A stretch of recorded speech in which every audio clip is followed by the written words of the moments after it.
Meghan and Harry have a long future. There may be a way back. The relationship may never be as geographically close as it once was.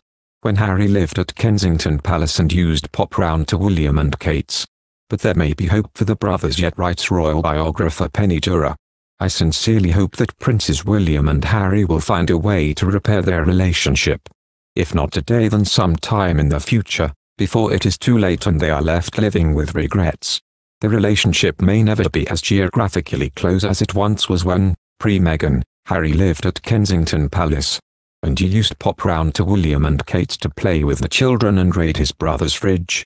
It may not even be as emotionally close as it was before they had wives and children, but it would still be a relationship well worth having. There is too much treasure there for it to go to waste. But the reality is, the future everyone assumed lay ahead for these two princes and their families may never happen. In the past few months, Harry and Meghan have burnt some significant bridges that may be beyond repair. Right now, that doesn't seem to bother them. And I can't see Meghan ever wanting a way back. What she discovered in her brief spell as a working member, is the British royal family is no place for someone with political ambition.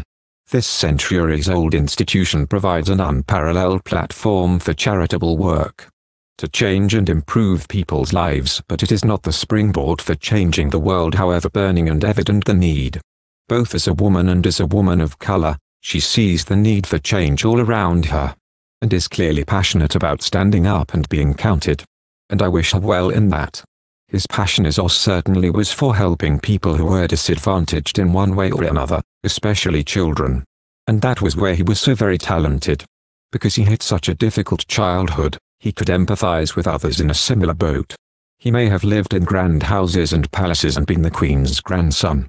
But loss is no less painful because you have Rembrandts on the wall and your granny wears a crown. He can get alongside people in a compelling way and, whatever age, color, creed or background of the person he's talking to. He's engaged in their story, he's on the same wavelength, utterly genuine and spontaneous. Often making them laugh, and people respond well to that. It took a long time for Harry to find his place in the world. For years he was angry and wild, partying too much, drinking too much and finding his way onto the front pages of newspapers. But then he went into the army and came spectacularly good. It was something he had wanted to do since he was a child and found, after a lifetime of thinking himself second-rate, there was something he was good at.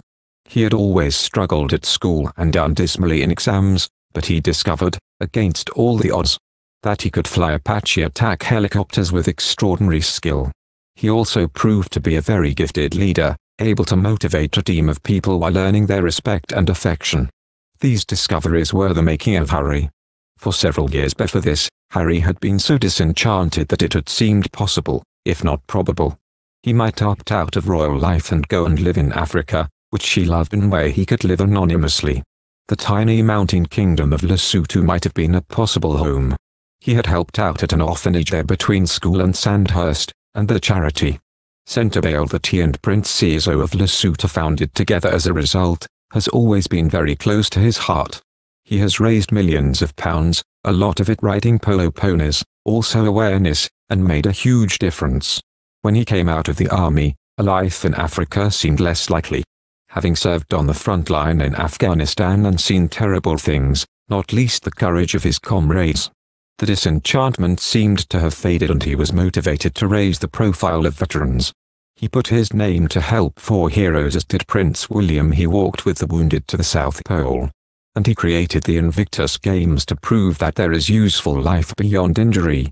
The Invictus Games are now an annual international, televised event, a sort of mini-Olympics. And the first one was organized within less than a year. His personal charisma helped considerably, of course, but Harry knew that he could never have done it in the time. Or persuaded a high caliber of experts to join him, had he been playing Harry Wales. His HRH title was the key to moving mountains. He appeared to be so committed to helping others that it seemed inconceivable, after that, that Harry would ever walk away. Maybe one day he will find his way back. It has never been easy to be number 2 in this family, half important, half redundant. But always in the media spotlight and seen as fair game for scrutiny and criticism. Harry negotiated it better than his predecessors and had the additional trauma of his childhood experiences to cope with. Maybe the system, or the public, asks too much of them. After March's Mexit deal, it seemed the new life Harry and Meghan would forge for themselves might be a blueprint for the future. Could it prove a way to let them live normal lives?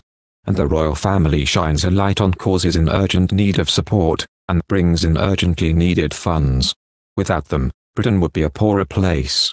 The departure of Meghan and Harry is a big deal for the royal family.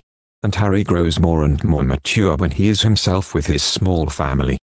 Thank you for watching. If you like our video, would you please help us like, share and subscribe our channel. Wish you happy to see our videos. Thank you very much.